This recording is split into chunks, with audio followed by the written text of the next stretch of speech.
আসসালামু আলাইকুম বন্ধুরা, আপনারা সবাই কেমন আছেন? ঈদের অগ্রিম ঈদ মোবারক জানাচ্ছি সবাইকে।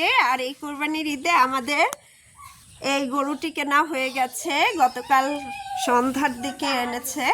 তা আমি কিছু ঘাস এনেছি এখানে গরুটাকে খাওয়ানোর জন্য, কারণ এটা আমাদের কোরবানির গরু। মাশাল্লাহ, আল্লাহ আমাদের ভাগ্যে যেটা রেখেছেন আলহামদুলিল্লাহ। আসলে কোরবানির পশুকে আদর করতে হয়। তা আমার ছেলেরাও অনেক খুশি এই গরুটা দেখার জন্য। কালকে রাতেই ওরা চলে আসছে।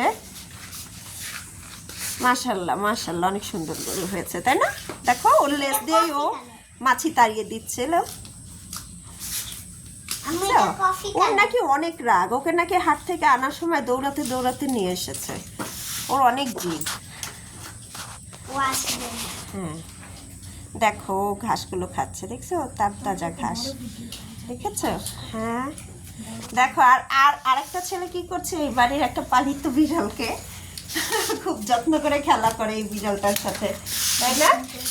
দেখো দেখো, বিড়ালটাকে গাড়ি দিচ্ছে, বিড়ালও সেই গাড়ি নিয়ে খেলার জন্য।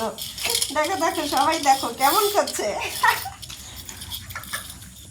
দেখেছো? তোমাদের বিড়াল ভালো লাগে? হ্যাঁ।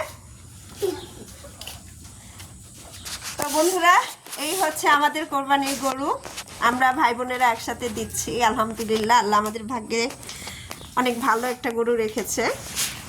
তো দোয়া রাখবেন আমাদের কোরবানিটাও যেন ভালোভাবে করতে পারি আলহামদুলিল্লাহ। তো আজকে এই পর্যন্ত বন্ধুরা, আসসালামু আলাইকুম।